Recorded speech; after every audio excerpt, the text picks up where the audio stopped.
frères et sœurs, je vous salue dans le merveilleux nom de notre Seigneur Jésus-Christ. Il est bien maintenant de vous connecter sur la page du docteur Claver Coutouan sur Facebook et vous préparer à partager le message avec vos amis.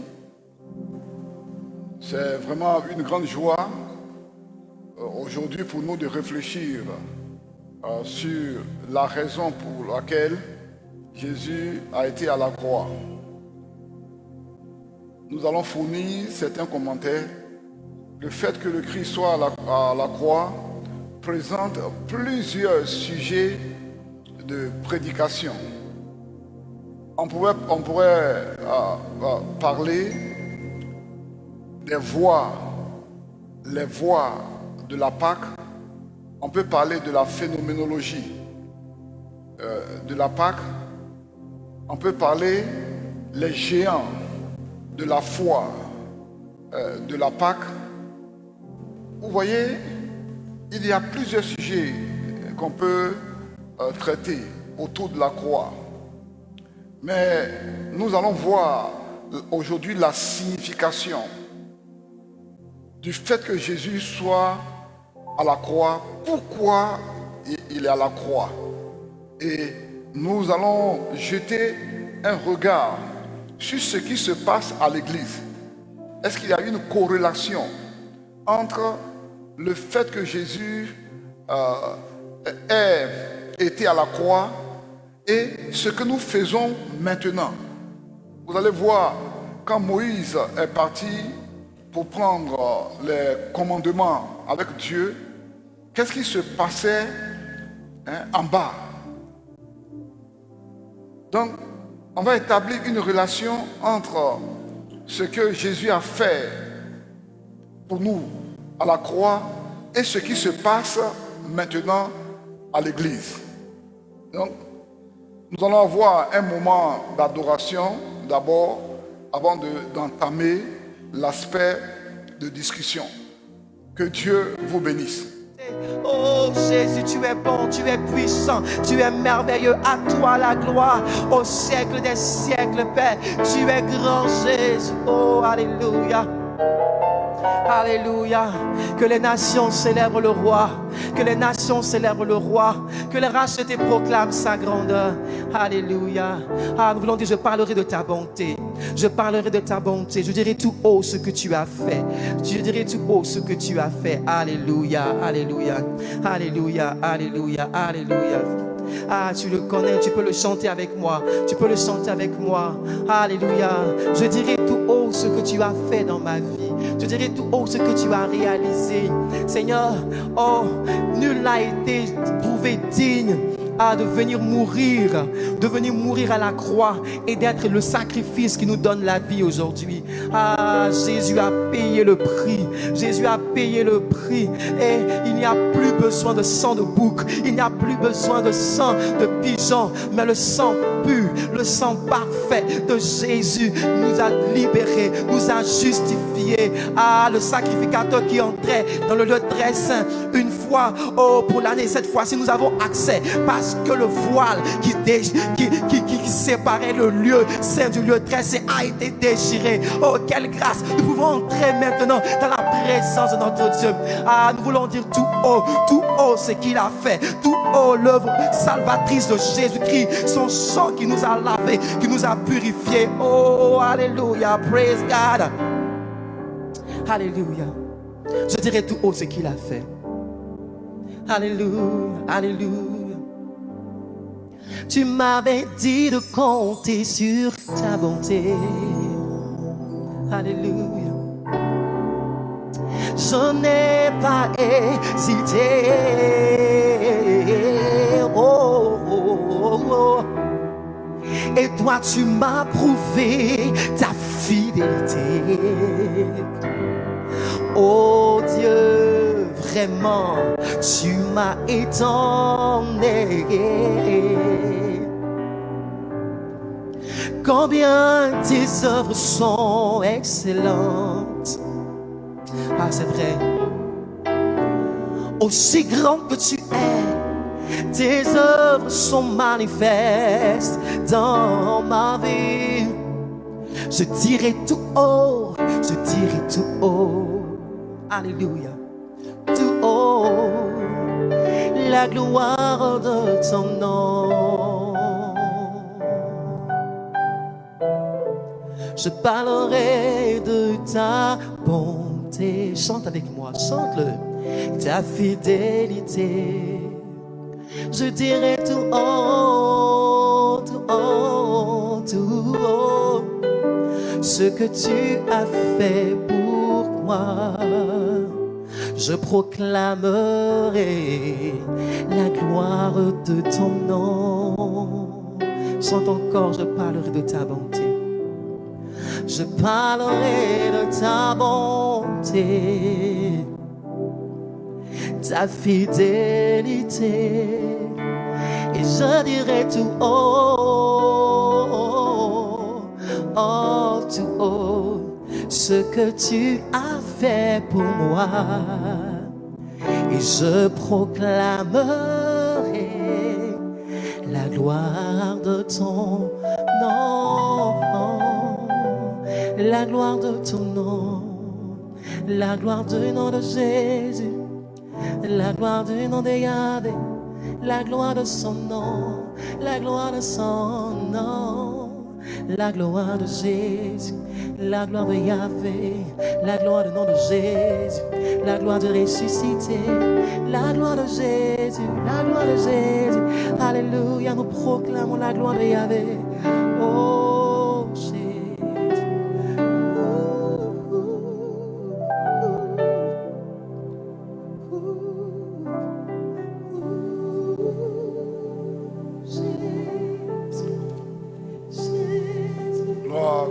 Gloire à l'Éternel. Gloire à l'Éternel Dieu. Bien, aujourd'hui nous nous proposons de parler de la signification de ce que Jésus-Christ a fait à la croix de Golgotha. Pourquoi est-il allé à la croix? Nous voulons en parler. Quelle signification, quelle raison faut-il assigner à cet acte aussi important? Le Christ qui a été crucifié, le Christ qui a été flagellé, le Christ qui a été frappé, blessé.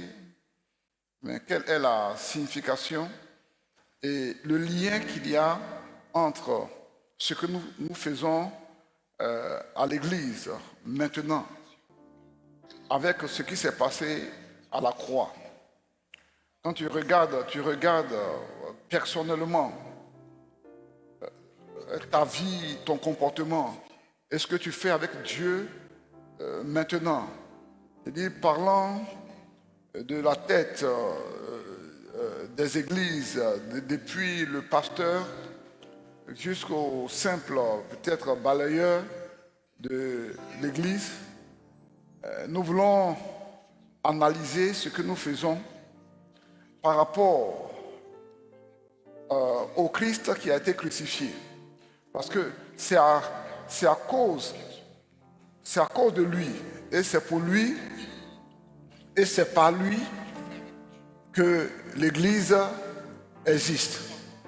Si tu analyses bien ton comportement,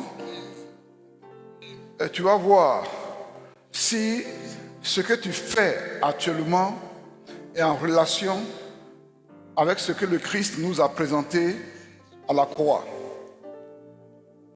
Considérez ce qui s'est passé avec Moïse. Lorsque les enfants d'Israël sont sortis du pays d'Égypte et que Moïse est allé sur la montagne pour prendre les lois avec Dieu, lesquelles lois vont aider à diriger les enfants d'Israël à faciliter leur vie avec Dieu et leur vie entre eux. Et comment lorsque Moïse était sur la montagne, les enfants d'Israël se sont détournés de Dieu. Ils faisaient autre chose, pensant qu'ils étaient en train de servir Dieu.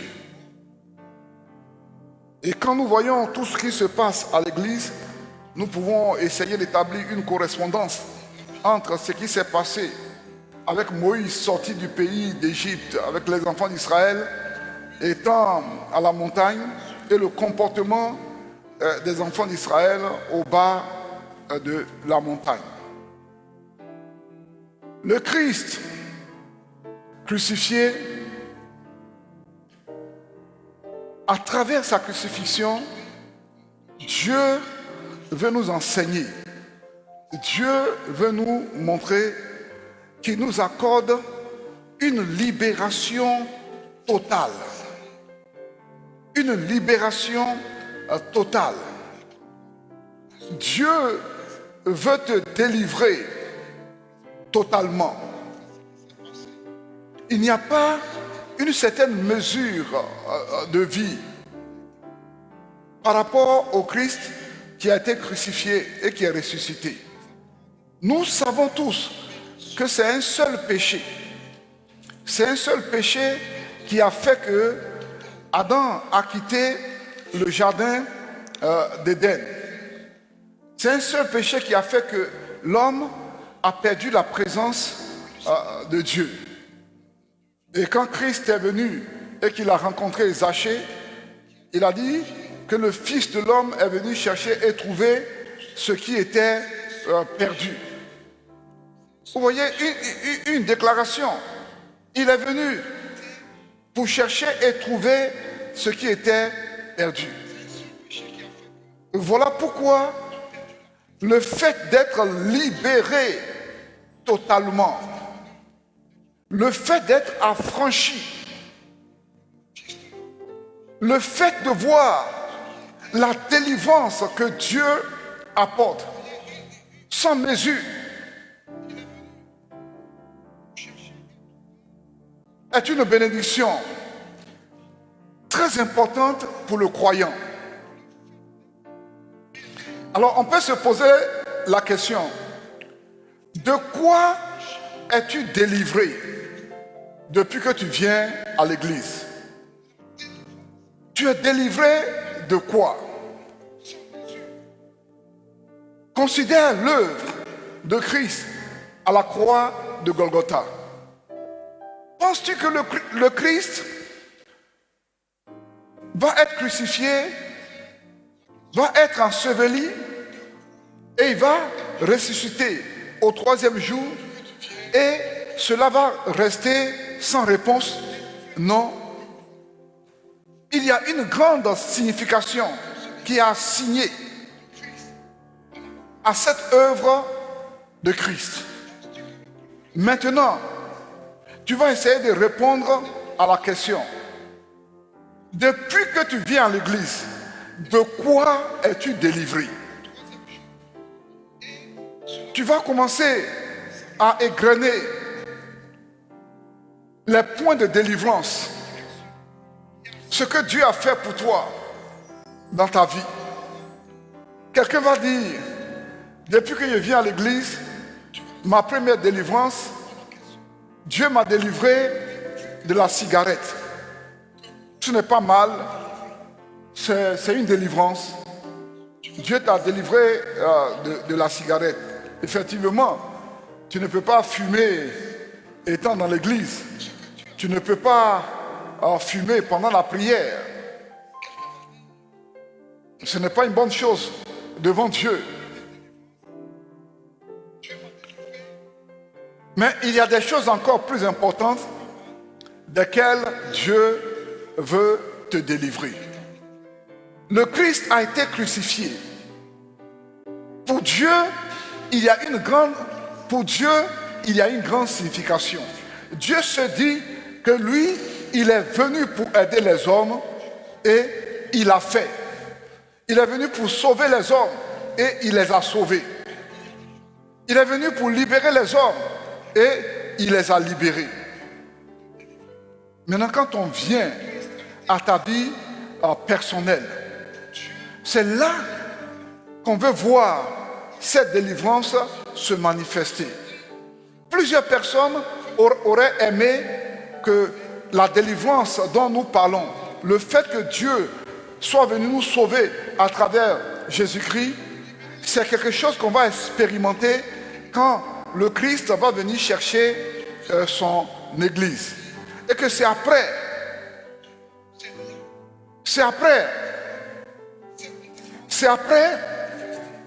que nous allons expérimenter cette délivrance. Quand le Christ va venir. Mais non. La délivrance, c'est maintenant. C'est maintenant. C'est maintenant qu'il faut l'expérimenter. C'est maintenant que Dieu veut te voir vivre la vie chrétienne. Parce que le Christ crucifié, le sens de cette crucifixion, c'est le bien des hommes. Dieu est venu pour chercher le bien des hommes. Comment chanter la crucifixion de Jésus? Comment chanter la mort de Jésus? Comment chanter cela simplement et ne pas voir la réalité dans sa vie? Aujourd'hui, si on donnait la permission aux chrétiens, on donnait la permission aux chrétiens d'avoir 2, 3 femmes, il y en a qui vont se réjouir. Si on donne la permission aux femmes d'avoir 2, 3 hommes, mais peut-être il y a des femmes qui vont se réjouir. Il y a des gens qui vont se réjouir en voyant qu'il n'y a pas de liberté, il n'y a pas trop de liberté à l'église, qu'il y a beaucoup de contraintes. Non. Le Christ est venu pour nous affranchir. Il est venu pour nous libérer. La libération la plus importante, c'est que tu sois affranchi de toi-même. Nous commençons par toi-même. Toi-même. Là où tu es, dis, moi-même, j'ai besoin d'être affranchi de moi-même. Moi-même. De mon moi. Moi-même. C'est ma plus grande bénédiction. Parce que si toi tu veux, parce que si toi tu es d'accord avec Dieu, parce que si toi tu t'engages avec Dieu de tout cœur, il n'y a pas de démon, il n'y a pas d'esprit impur, il n'y a personne sur la terre qui peut, en citant toutes ces choses, qui peuvent t'arrêter. Ces choses ne peuvent pas t'arrêter.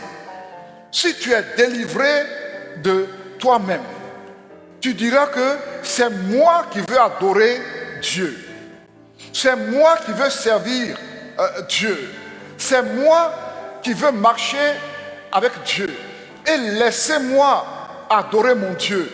Laissez-moi servir mon Dieu. C'est toi.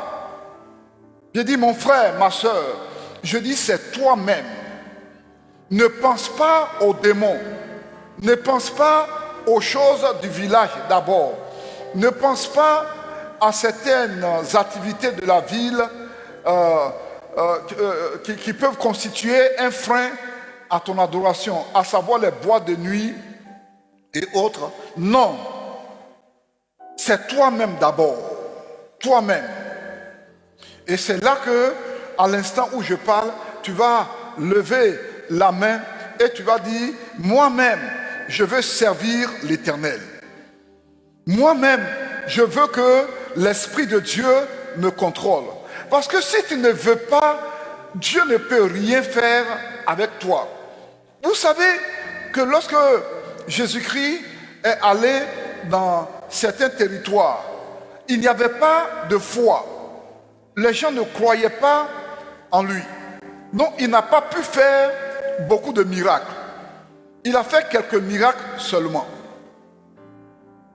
Aujourd'hui, je suis en train d'adopter une technique de prédication en parlant de la signification de la mort et de la résurrection de Jésus.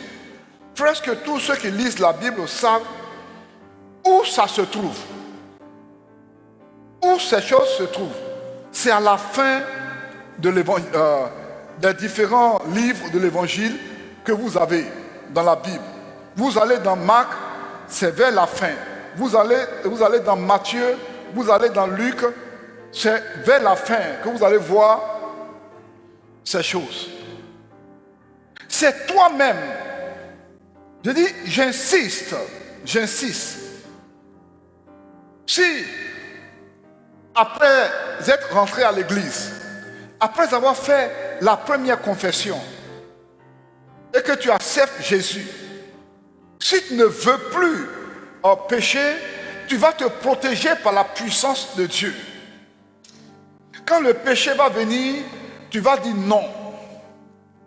Quand les tentations vont venir, tu vas dire non. Parce que c'est toi qui dis non par la puissance de Dieu qui est en toi. Parce que tu t'es ouvert à Dieu. La raison, c'est ça. Tu t'es donné à Dieu. Et tu ne veux pas pécher. Tu veux que Dieu agisse puissamment en toi. Considérez l'apôtre Paul. L'apôtre Paul. Quand il n'était pas converti, quand il ne connaissait pas le Christ, il s'opposait à la doctrine chrétienne. Il s'opposait à ce que le Christ faisait parce qu'il ne voulait pas. C'est un point très important que je partage avec toi aujourd'hui. L'apôtre Paul ne voulait pas. Jusqu'au jour où il soit frappé, jusqu'au jour où il ait sa rencontre avec le Seigneur ressuscité et qu'il a accepté de servir Dieu. Avec le dévouement qu'il avait, l'engagement de tout son cœur, il s'est donné entièrement. Considérez maintenant entre le fait qu'il ne voulait pas et le fait qu'il ait accepté. Voici toute la différence. C'est de ça que je parle. Je parle de toi-même. Toi-même. Toi-même. Si tu veux devenir un puissant serviteur de Dieu, tu vas le devenir. Tu vas changer ton programme. Tu vas changer ta manière d'aborder la Bible. Tu vas changer ta manière d'aborder la pratique de la vie chrétienne. Tu vas changer ta manière de prier. Tu connais ces principes. C'est parce que tu ne t'es pas encore engagé. C'est parce que tu ne t'es pas encore engagé. Quand vous analysez la vie des disciples, étant avec Jésus dans le jardin de Gethsémani, ils ne pouvaient pas prier. Ils n'ont même pas pu faire 1 heure. La volonté leur manquait. Ils ne comprenaient pas. Ils ne savaient même pas tellement ce qu'ils faisaient. Mais lorsque le Christ leur a montré le chemin de la chambre haute, allez à la chambre haute. Si vous voulez servir Dieu, si vous voulez voir les choses que j'ai eu à faire dans mon ministère, vous voulez les voir se magnifier, les voir en grandeur dans votre vie, allez à la chambre haute. Et là, voici des disciples qui acceptent eux-mêmes, ils prennent la décision et ils vont à la chambre haute. Ce n'est pas Jésus qui a prié pour eux. Ce n'est pas quelqu'un d'autre qui a prié à leur place. Eux-mêmes, ils ont prié. Et à Jérusalem, il y a eu l'effusion du Saint-Esprit. Alors, ayant le secret de l'effusion du Saint-Esprit, parce qu'eux-mêmes, ils ont expérimenté la Pentecôte, alors ils vont maintenant en Judée, ils vont à Samarie, dans la maison de Corneille, en Éphèse. Ils connaissent le secret de la Pentecôte. Donc, ils peuvent produire la manifestation de la puissance du Saint-Esprit partout où ils passent. Donc, où je suis arrêté en train de vous parler, je dis que je peux faire une veillée de prière moi seul. Je peux faire une veillée de prière moi seul. Et je fais des veillées de prière moi seul. Parce que j'ai compris l'importance de la prière. Je n'ai pas besoin de trop de programmes pour prier Dieu, pour invoquer Dieu. Je n'ai pas besoin d'avoir des témoins autour de moi avant de vivre la vie chrétienne. Là où je suis, partout où je passe, je veux garder le témoignage de Dieu, le témoignage de Christ sur moi. Comme le Christ lui-même est entré, il était le seul à voir le Saint-Esprit dans une dimension inégalée par rapport aux autres. Et c'est lui qui a montré aux disciples comment voir le Saint-Esprit. Est-ce que tu peux prendre l'engagement de commencer une œuvre pour Dieu, toi seul, jusqu'à ce que beaucoup de gens viennent te joindre et que là où tu es en train de prier Dieu, les gens puissent chercher un terrain à acheter pour que la chose devienne une église pour plusieurs personnes. Tu peux le faire. Le Christ, de par son engagement, de par sa détermination, de par sa volonté, oui, s'est engagé pour Dieu. Oui, il n'y a pas deux Christ, il n'y a pas trois Christ. C'est Jésus-Christ, le Messie. C'est lui seul qui a envoyé l'Église. C'est lui seul qui a commencé avec la détermination. Et je veux te dire que si tu veux, je dis si tu veux, si tu veux, si tu veux, si tu veux, si tu veux, quelque chose va se passer entre toi et puis Dieu. Si tu veux que la gloire de Dieu se manifeste dans ta vie, prends la décision maintenant. Prends la décision que partout où tu passes, tu peux entraîner, tu peux faire exister l'Église. Partout où tu passes, tu peux créer une communauté de foi. Parce qu'il y a cette décision que tu as prise dans ton cœur. J'ai remarqué dans mon expérience personnelle que la plupart des gens qui me fréquentent, quand j'ai de nouveaux amis, des gens qui me fréquentent, deviennent des hommes ou des femmes de prière.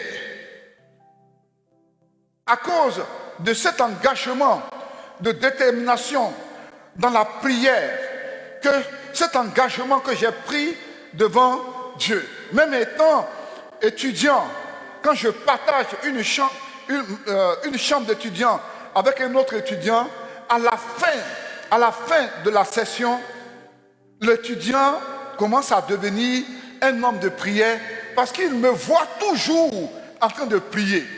Il me voit en train d'associer la prière aux études. La prière aux études. Voilà cette décision personnelle que tu dois prendre. Si toi, tu as pris la décision, tout ce qui est derrière, Satan et ses démons ne peuvent rien contre toi. Oui, la culture, je dis bien la culture, les traditions ne pourront rien contre toi. Tu ne vas pas aller faire des funérailles traditionnelles en cachette dans le village et revenir en ville pour être chrétien ou bien chrétienne. Parce que aujourd'hui, je suis en train de vous parler de la signification et des conséquences de la crucifixion et de la résurrection de Jésus. Le Christ crucifié délivre l'homme du mal, délivre l'homme de la puissance du diable, délivre l'homme de la puissance de ce monde. Mais ça commence par la décision personnelle que tu prends, que tu veux marcher avec Dieu. Alléluia! Gloire à l'Éternel. Aujourd'hui, dans cette intervention, je n'ai pas voulu vous charger de plusieurs points. Je voudrais que tu prennes la décision, que tu veux devenir un puissant homme de Dieu, que tu veux devenir une puissante femme de Dieu. Je dis c'est toi, c'est toi. Ce n'est pas le temps qui te manque. Ce n'est pas la force de la prière que tu n'as. Prends la décision. Prends la décision que tu veux devenir quelqu'un pour Dieu. Prends la décision que tu veux devenir puissant à partir de ce que le Christ a fait. Vous-même, imaginez-vous. Vous pensez que Dieu a envoyé le Christ pour venir s'amuser à la croix? Non. Voilà pourquoi l'apôtre Paul, écrivant aux Colossiens, il a montré que le Christ a dépouillé les puissances des ténèbres. Que le Christ a vaincu les puissances des ténèbres et qu'il a livré les puissances des ténèbres en spectacle à la croix. Ce n'est pas un jeu, c'est un véritable combat qui s'est passé. Les puissances des ténèbres ont été dépouillés de leur autorité, de leur pouvoir d'agir devant celui qui se confie en Christ.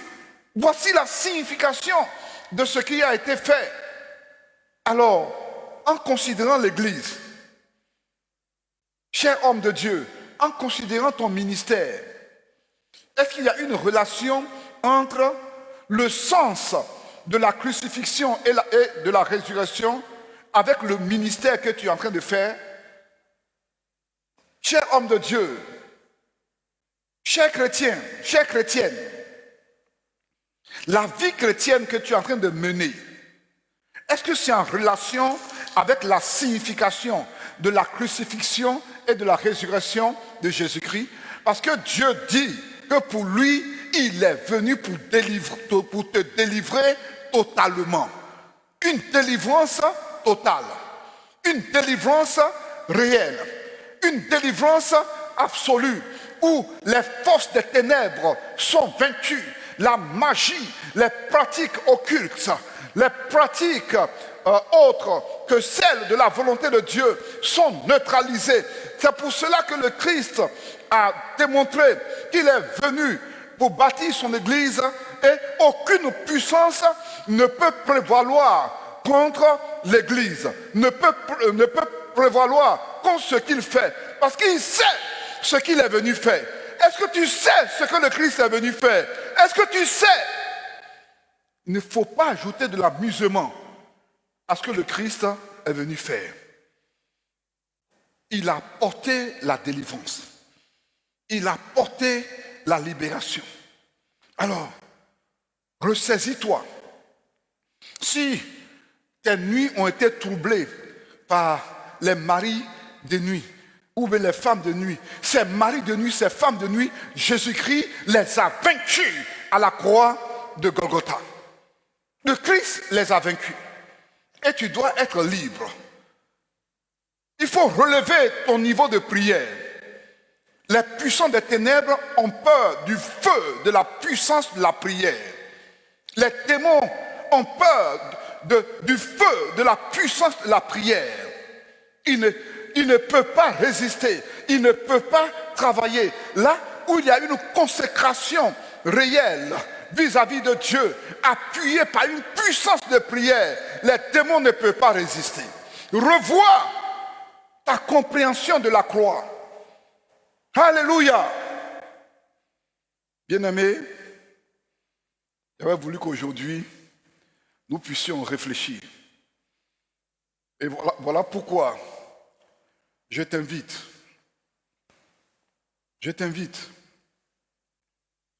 en ce moment à prier avec moi.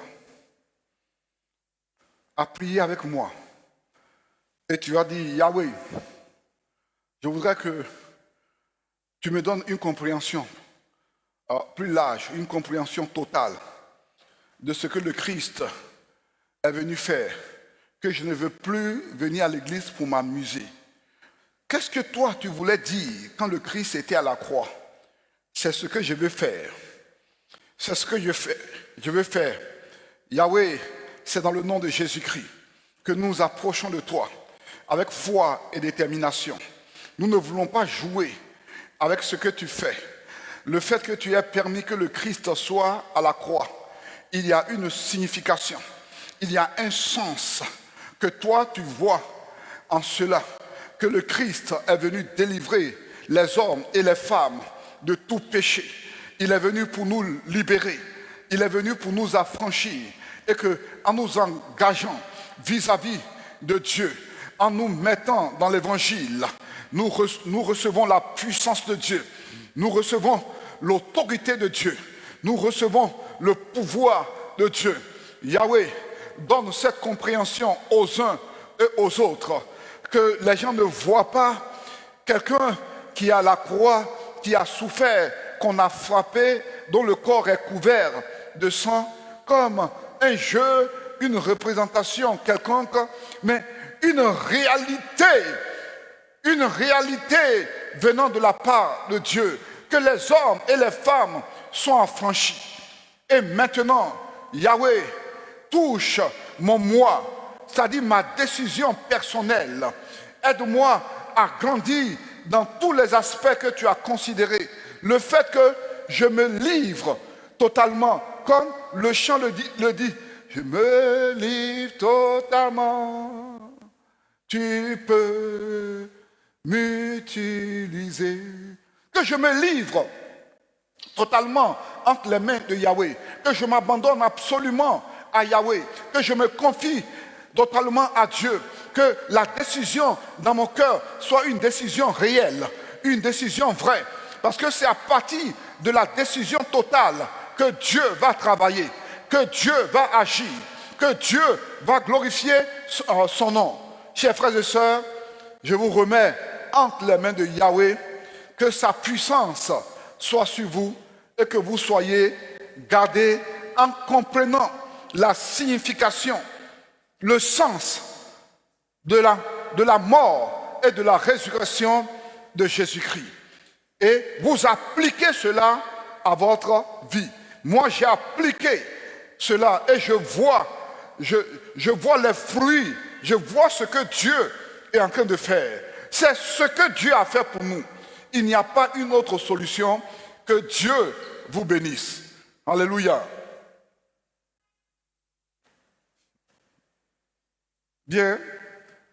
Bien-aimés, connectez-vous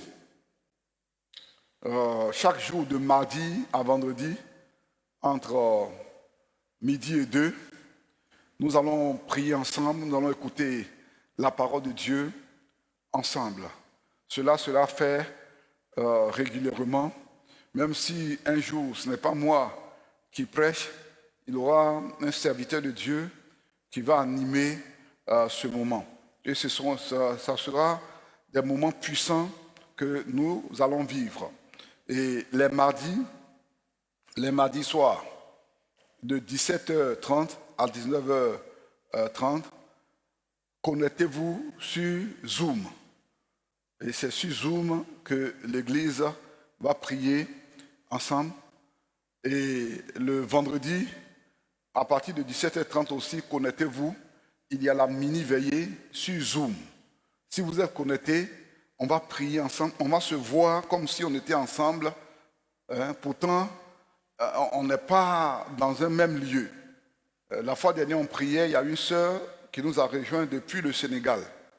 Elle était connectée sur Zoom et nous avons prié ensemble.